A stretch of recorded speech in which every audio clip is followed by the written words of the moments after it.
Hi, Sag. Welcome back to the Warrior's Journey Tarot. This is going to be your love reading for May 1st to May 7th. I was going to use the regular Rider-Waite Tarot deck, but something popped up in my head and said use Fountain Tarot instead.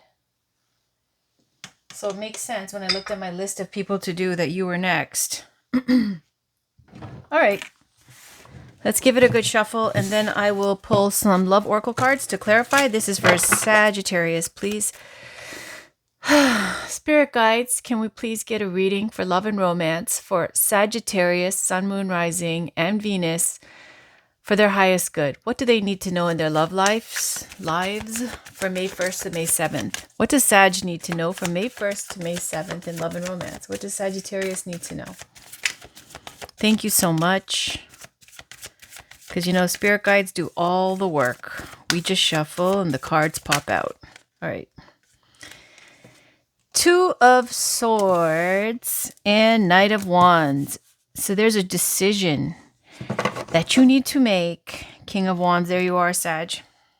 You're being pulled in two different directions. Could be between romance and work, or two romantic interests, or however it plays out. But this is a love and romance reading. It could be two options. Anyways, there is something. There's a calm, like where you turn everything off, meditative state here with the Two of Swords. It's very chill. You're in your emotions. This person's blindfolded, but they have the two swords. They're both true. They're both truths that they hold to. It can go either way, whatever they choose. The power is in your hands, so you have a decision to make. Knight of Wands clarifying this regarding something you are feeling passionate about. This is my lover boy, lover girl card with the Knight of Wands. So let's keep going and see what this is about. What else is there for Sag, please? Can we get some more cards to explain what Sagittarius, Sun, Moon, Rising, and Venus needs to know in love and romance? Okay, for May 1st to the 7th, we've got, options. 7 of Cups, and it's a burden. And there's the Queen of Wands. Somebody here could be a Leo or a fire sign, Aries, Leo, Sag. This could be you, someone who takes care of themselves, right? This could be you. And fear. Why? Heartbreak. Okay. So 7 of Cups is showing a lot of thinking, daydreaming. There's a lot of ruminating, weighing options, calculating pros and cons, trying to make the best logical decision, even though this is not a logical situation. Knight of Wands and 10 of Wands. That is all fire energy, action energy, passion energy. But you're trying to keep a level head and make the best choice, which is really good. Because 7 of Cups, the biggest issue with it is when you have this huge array of abundance in front of you of wealth, the house, beauty, enlightenment, spirituality, whatever, and all these kinds of different cups that are full of treasure, riches. It's saying you need to know what your sustainable choice is for you to be happy for the rest of your life. And so it looks like you're really taking the time before you bust a move to think about what it is that's going to make you truly happy for the rest of your life. Now, the 10 of Wands is showing there's just one more push. Before you get to the house, throw down the wands and chill out and kick up your feet and relax. It might feel extremely intense right now, the pressure, the stress. But 10 is a completion number. It's saying that it's about to let up, right? You got 9 of Coins and the King of Cups and the Hierophant underneath that. So it shows that there is somebody here who is single and they are ready to entertain now the idea, they're ready to be open to love and romance. They've done for themselves, and now they're ready to be able to give to someone else. So the Bird of Spirit is saying, hey, there's more to life than just taking care of yourself. Now you are ready to take on more, which is 10 of Pentacles, which is legacy, lineage, all that kind of stuff, and building with somebody for generations to come. And then you've got the King of Cups, could be a water sign, Cancer, Scorpio, Pisces, doesn't have to be, because it just means somebody who has leveled up completely to the king level in emotions. This card comes up for teachers, therapists, counselors, artists, super romantic people, especially for someone who is deeply in love. All right, so how do you feel? Let's clarify here. How does Sag feel about their person? And then we can find out what's going on. There we go. King of Swords. Like I told you, this is not something, even though it's a very, feelings, passion type of situation, level-headed with the King of Swords. Super level-headed. Two of Coins. Exactly. Just like the Two of Swords. It looks like there is two options that you need to choose between. Okay? Two people. You are trying to take your time and make the best decision. The King of Swords is somebody who will not be swayed by emotion or passions. Even if they're in love, even if they are completely, hungry for the person, they will check all of that and be able to still be rational, calm, composed, think things through, strategic, and make the best move. How do they feel about you, Sag? How do they feel about you? How does your person feel about you? How do they feel about Sag? Oh, shoot. Okay, we got a whole bunch. I don't know if I'm going to take it like that because that was kind of violent here. Knight of Cups, Hanged Man.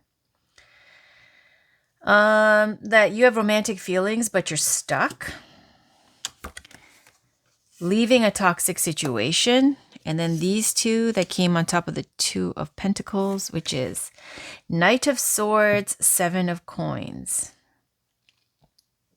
These two are very contrary because it's like the mind is saying with the Knight of Swords, and the mind is the Swords energy, which it feels like that's the King of Swords energy too.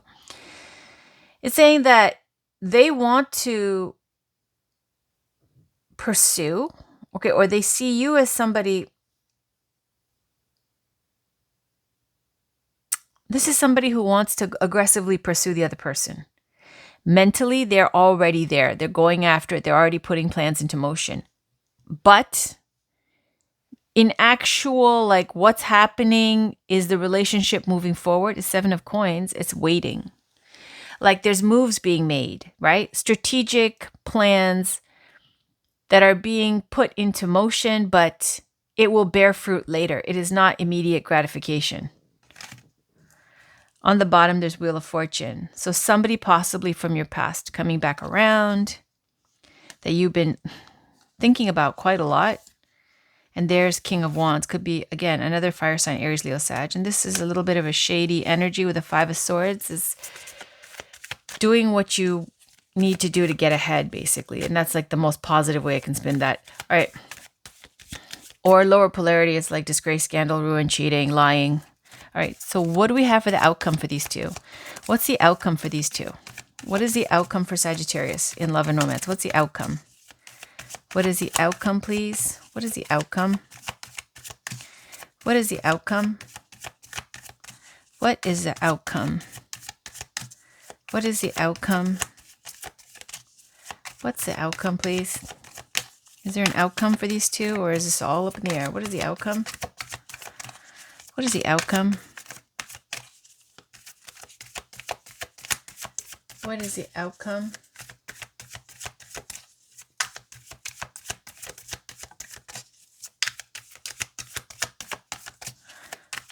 I don't think. Let's see. Nope. What's the outcome for these two? Okay.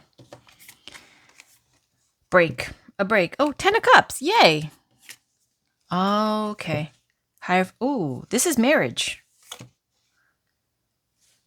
This is marriage. This is the happily ever after. But this was like this. These fell out. It looks like you've made the decision that this person is your happily ever after. 1 second. I got to pause. I got a phone call. Sorry about that. So it looks like it's the Four of Cups. So the Four of Swords is showing healing after a heartbreak. So it's like a break, relaxation. It's also a very meditative card, like the Two of Swords. You see how calm this person is? And it looks like after they've taken this time from the 2, 3, 4, whatever, to make their decision, heal from the loss of whichever one they had to let go, and then move on and, process all that. Four of Swords, right? Where there's this break. Then it's the 10 of Cups, the happily ever after. And then highlighting this is the bottom of the deck, Hierophant, which is speaking to traditional values and long-standing commitment. This is marriage.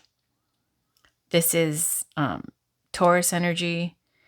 This is commitment. Okay, so let's clarify with the Oracle cards. And then we have Seven of Wands at the bottom too. I just want to take a peek. This is blocking perhaps other people. This is the wish fulfillment. And again, this is Capricorn energy with the Queen of Coins. Could be Taurus, Virgo, Capricorn. Or someone who is a mother, well-to-do, takes care of business. Nine of Coins, leveling up to Queen of Coins, something like that. Working it out. So walking away from something, manifesting great abundance with the 10 of Coins. Remember I told you 9, and then you feel that you can take care of other things, someone else, invest in someone else too, and then you build. That's 10.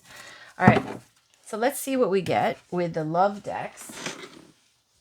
We have the Romance Angels by Doreen Virtue. Spirit guides, can we get a love message for Sagittarius, Sun, Moon, Rising, and Venus? What does Sag need to... Okay, that was quick. It is safe for you to love. Open your heart to give and receive the highest energy of all. Express your love. Go ahead and make the romantic gesture. Soulmate. Yes, this is your soulmate. And on the bottom, honeymoon. Enjoy the bliss of holiday time together, and even a reconciliation possibly. All right. So what is it saying? It's saying that, maybe you've been doing that Seven of Wands, blocking energy in love and romance, which you saw on the bottom of the deck, right? Blocking other people from trying. And, people might think like, what, you think you're too good? Like, what are you doing? Like, you're not even approaching anybody. You look like you're single, but like, you're not trying to date. Like, what is this? It's because you had a loss, or you're about to have a loss, or you make a choice. And you're going to have to take that time to take a break from everything in romance and process. But it's saying in this situation with the person that you choose, it's safe for you to love, right? And to express it, and their soulmate connection. And honeymoon is saying, if you do get married, if you just recently got married to this person, if this is what happened, if this resonates for you, it's saying you're going on your honeymoon. For others, it could say that you need to take a break with your partner to heal the relationship. And for others, it's saying if this is a new love, new relationship, which I kind of feel like it is, because it looks like you're making a choice, it's saying that it's going to be very lovey-dovey. It's like the honeymoon phase of your relationship. Everyone's going to be super affectionate, and everything is rosy. That type of thing. All right, let's pull a Journey of Love Oracle card by Alana Fairchild. Spirit guides, can we get a love oracle card, one Journey of Love card for Sagittarius for May 1st to the 7th? What does Sag need to know from May 1st to the 7th, please? Whoa. All right, we got 2. Heart of God and the Temple. And I just said this in Aquarius's reading because this card has come out. Every reading, Heart of God, every single reading, Heart of God has popped out. I didn't pick it even. It just flicks out. Deep into your heart. So I can just explain Heart of God right now, and I'll read you maybe the she is, the moon is on the bottom, and the temple. Very spiritual. The Heart of God, temple, and drop into your heart. So 9, Heart of God, it also has a number for the Hermit. Heart of God, it comes out for people who are spiritual and who are possibly tarot readers, working light workers, like something along those lines. Maybe you have a spiritual channel. It's saying you're one of the people who are responsible for elevating spiritual consciousness, bringing a new kind of spirituality to the earth. You are on the front lines helping to bring this and ripple it out across the ocean of, the planet consciousness, to bring spirituality to the mainstream, to change the way people think. And I'm just going to read the poem because now I did not memorize it. It's a lot. All right. So what am I going to do here? Okay, I'll read this part. It says, this oracle holds a message for you direct from the divine. You have a sacred purpose to fulfill upon this earth, and it's all sorted out. This situation, this issue, this awakening that you seek and are living even now is held lovingly in the hands of the divine creator. The creator says to you, leave it with me. It's all unfolding in perfection. I am alive in your heart. I am your heart. And then there's a poem. It says, when souls are touched with love sublime and hearts unleash the wonder found, a promise made somewhere in time of words that speak without a sound. In gratitude, we transcend space and bless the gifts we now can keep of thoughts caress and soft embrace, and eyes allowed in joy to weep. The moment song that we compose will leave this life with no regret and carry forth what we impose to chart again a course once set. For what we have is ours to own, each breath a step we measure sweet. Together now we wait alone and walk in peace, our hearts complete. So this indicates some kind of separation there too, saying you are together, but you wait alone and you walk in peace, your heart's complete. All right, so 59. The temple, the lover and the beloved meet in sacred space. They take respite from cares of the world, entering into sanctuary where only they exist. You are in need of this. See, that's that honeymoon card. Where am I? Okay, meditation, making love, connection and dance, intimacy and surrender into the moment. Your body and soul need to enter into the temple and participate in sacred ceremony. Choose to gift this to yourself. Set aside time. Turn off the computer and mobile telephone. See, I told you, that's the 2 of Swords and the 4 of Swords. Turning everything off and being in a very meditative, calm, centered, silent state. Okay. Be in the present. Okay, so turn on music and set the lighting. Be in the present moment. Do you remember your body? Ah, yes, here it is. Can you be in its temple with presence and delight? This oracle brings guidance to take a time out to smell the flowers, savor the pleasures of life, and renew your connection to the inner lover. Your sensuality wants to come out and play. You are encouraged to explore scent, touch, taste, and feeling. You are encouraged to play with color. What moves you? What brings you into connection with yourself in this moment again? It is the wholeness of divine self-connection and sacred space that will best nourish you now. And the poem says, love should be given as it is received. On this day, I grant you the love of 1,000 mountain streams and the pleasure of 100 bleats from a newborn baby fawn.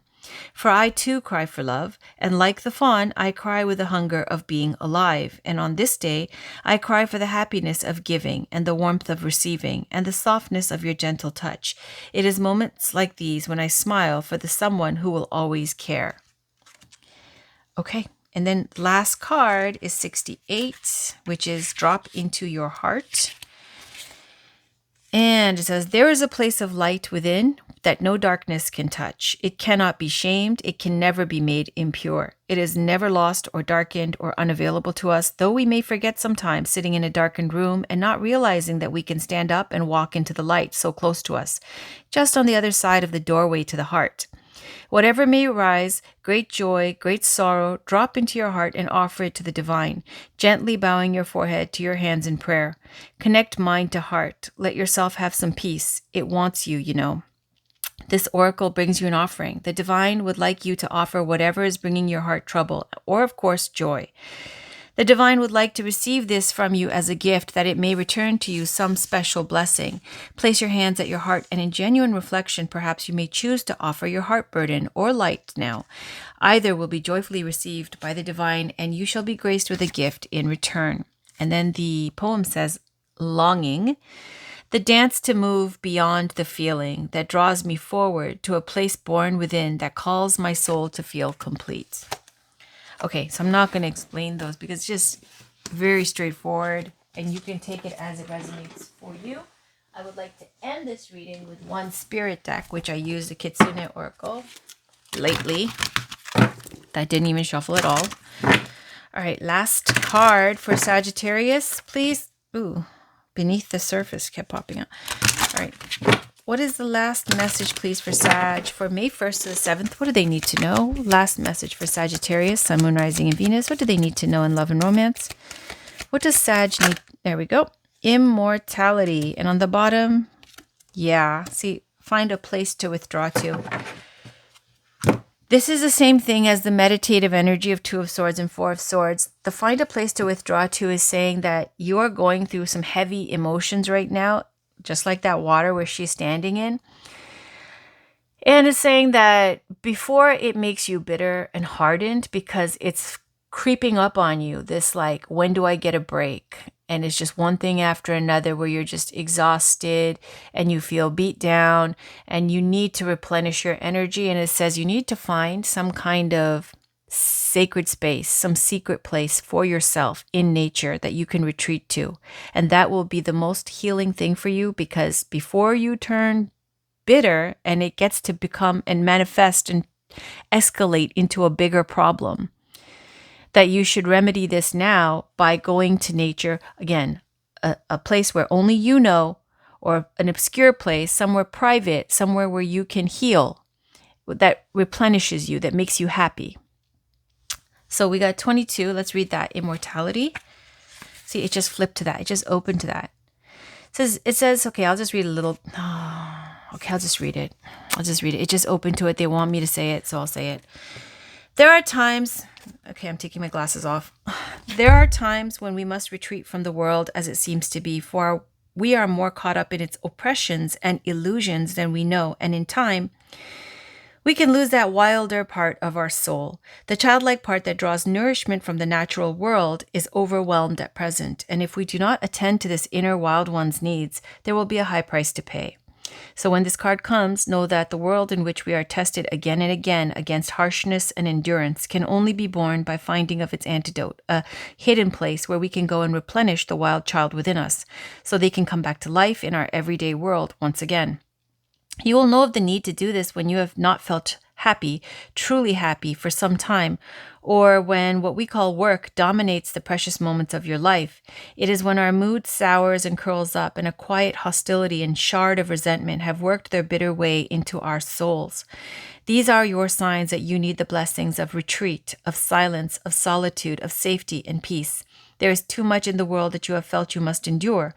This card asks you to treat yourself with more sensitivity and to gift yourself regular time out from the hammer of the world.